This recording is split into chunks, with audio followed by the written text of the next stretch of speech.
Hai, salam sejahtera dan salam satu Malaysia. Saya Siwanasan Balakrishnan. Pada hari ini, saya ingin membentangkan tentang tugasan assignment saya, iaitu ABC 1103, pengenalan kepada komunikasi. Tanpa membuang masa, jom kita ke slide yang saya buat ni.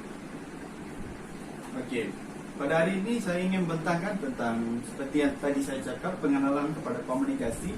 Dan ingin saya membentangkan tentang implikasi teknologi komunikasi ke atas hubungan peribadi dan kelebihan dan penggunaan teknologi tempat kerja atau dalam sesebuah organisasi. Okey, slide pertama hari ini. Seperti yang kita tahu, akibat daripada implikasi teknologi komunikasi ke atas hubungan peribadi, hubungan orang tersayang terjejas. Hal ini kerana kebanyakan kita beri fokus lebih pada teknologi yang digunakan, maka kita lupakan tanggungjawab kita serta kita lupakan untuk memberi kasih sayang kepada setengah orang, yang iaitu keluarga kita, kawan kita atau pelbagai pihak. Okey, sebagai contoh, dalam kita sedang meluangkan masa kepada keluarga kita, kita asyik memberi fokus yang lebih untuk mengakses telefon pintar saja. Kita tidak mengetahui, mengambil tahu tentang anak, dan itu mengalih perhatian kepada telefon pintar itu sahaja. Kedua, implikasinya persahabatan dalam talian. Okey, apabila kita mengakses internet, seperti yang kita tahu, jaringan laman sosial amat luas pada hari ini, maka semua komunikasi itu tidak bersempat, tak ada sempadan. Jadi kita boleh hubung mana juga orang yang berada, di mana juga orang yang kita hendak berhubung. So maka seperti yang kita tahu, maka hubungan ini akan mencetuskan hubungan yang pantas. Okey, implikasi ketiga, sexual cyber atau lebih dikenali sebagai internet sex, computer sex, sexting. Okey, seperti yang dalam slide ni saya ada memberi sedikit sebanyak contoh yang saya ambil daripada akhbar Metro Harian, iaitu awas pengoda seks sedang mencari remaja yang dikenali dari aplikasi WeChat.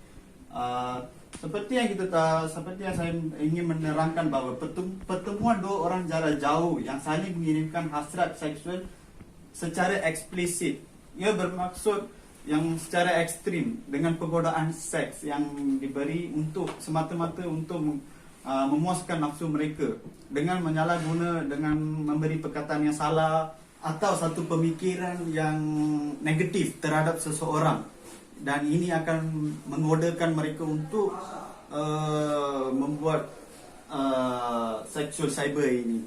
Sebagai contoh, pengaksesan laman foto seperti pornografi serta nafsu yang tidak terkawal mengundang kepada perasaan yang negatif terhadap seseorang.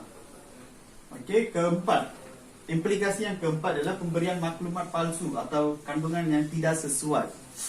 Seperti yang anda boleh lihat di sini, saya paparkan, jangan tularkan berita info palsu anda boleh disiasat. Di sini saya ada tunjukkan contoh palsu, iaitu yang saya ambil dari Google. Menunjukkan satu message dalam aplikasi sosial media, aplikasi sosial, iaitu Telegram, yang mereka satu message yang palsu. Okey, uraian untuk pemberian maklumat palsu ialah mengundang bahaya kepada diri sendiri.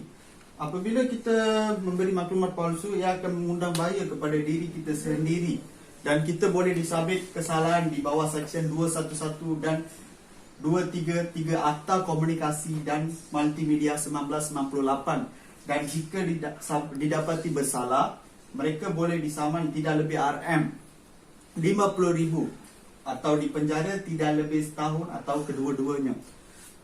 Apabila kita lihat akibat kesalahan ini, tengok kita dapat mengundang bahaya kepada diri kita sendiri, dan ini menyebabkan kita kehilangan maruah diri sendiri, dan akibatnya kita memberi impak negatif kepada diri kita sendiri.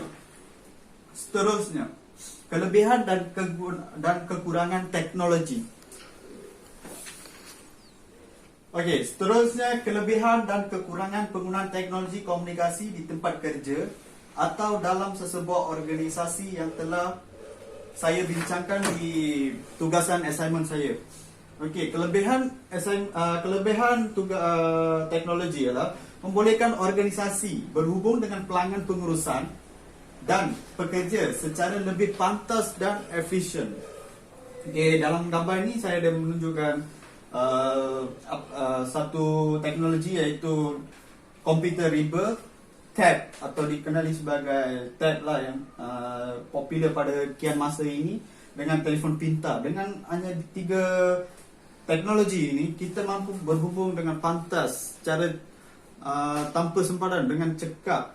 Okey, dengan capaian internet berkelanjutan tinggi pada masa ini, pekerja mampu mereka sesuatu yang lebih unik serta mampu lahirkan satu kerja yang efisien serta yang boleh mereka sesuatu yang baru serta yang berguna untuk negara kita.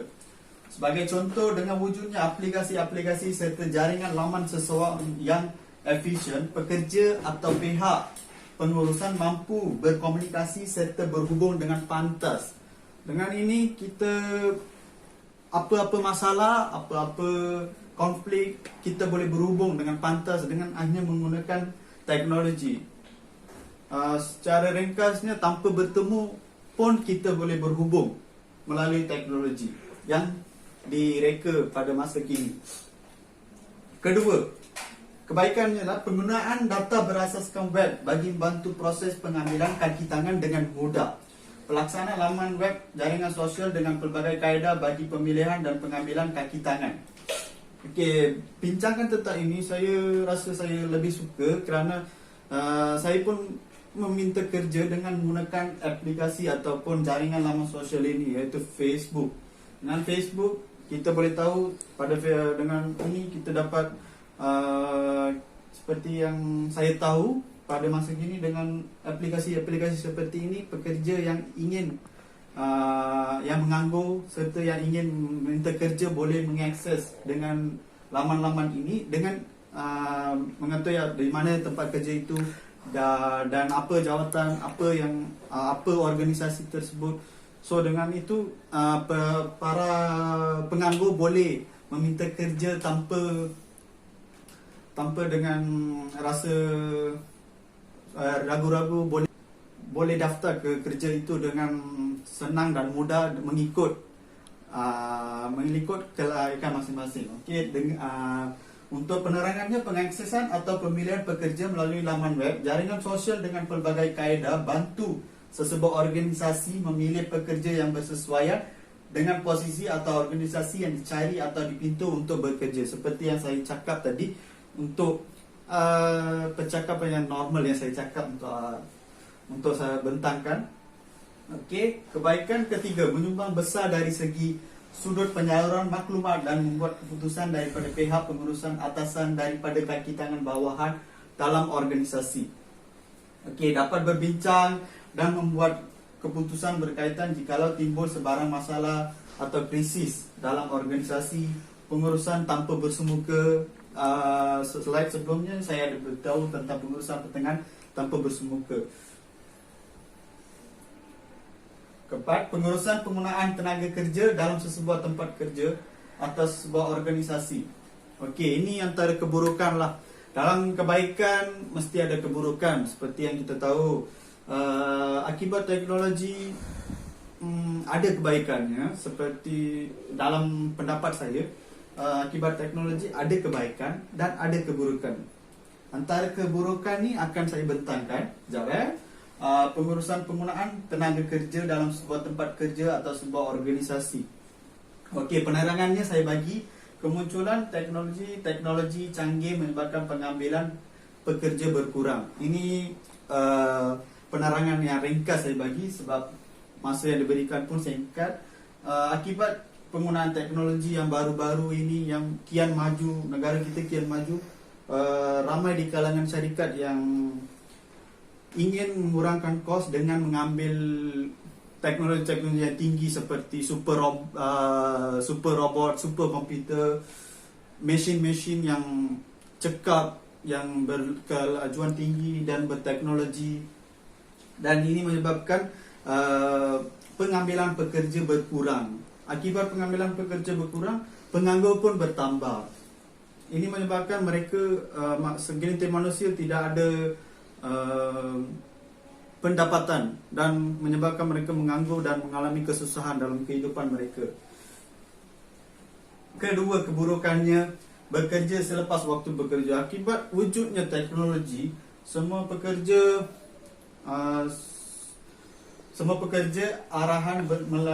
menerima arahan melalui mesej atau email akibat wujudnya teknologi maklumat dan komunikasi ICT.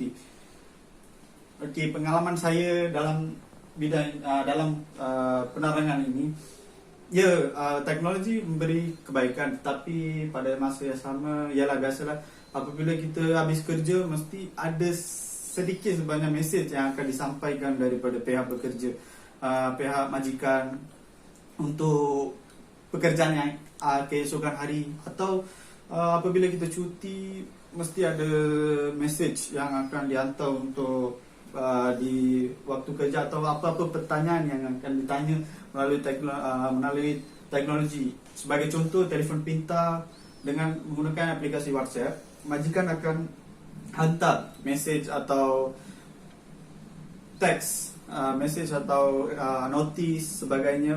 Okay, seterusnya, seperti yang kita tahu, apabila wujudnya teknologi, ia juga menelan kos yang banyak.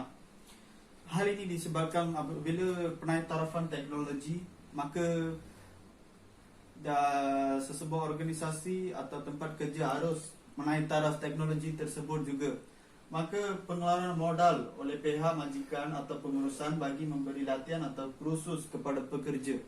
Hal ini mesti difokuskan kerana apabila sesuatu majikan atau tempat pekerja atau organisasi menaik taraf teknologi tersebut, maka mereka harus memberi latihan atau kursus kepada pekerja itu. Sekaligus pada masa yang sama, apabila mereka habis kursus atau latihan tersebut, syarikat boleh mengalami sedikit sebanyak kerugian kerana pekerja tersebut belum pandai lagi untuk mengurus teknologi tersebut, kerana mereka baru saja menghabiskan kursus atau latihan yang diberi oleh pihak organisasi atau tempat kerja. Dalam hal selain itu, apabila wujudnya teknologi, seperti yang kita tahu, kita juga harus menaik taraf teknologi tersebut dengan membeli package internet yang berpatutan serta yang memberi kepuasan kepada kita untuk menggunakan teknologi. Kerana pada masa kini dengan internet saja kita mampu berhubung dengan pihak majikan atau tempat organisasi atau tempat kerja. Kerana dengan internet, hampir kesemua dengan internet saja kita berhubung dalam tempat kerja pada masa kini. Okey, itu saja perbincangan saya hari ini. Saya menghabiskanlah dengan perbincangan saya dengan sekian terima kasih. Jikalau ada sebarang kesilapan perkataan saya atau kesilapan percakapan saya ingin mohon maaf. Sekian, terima kasih.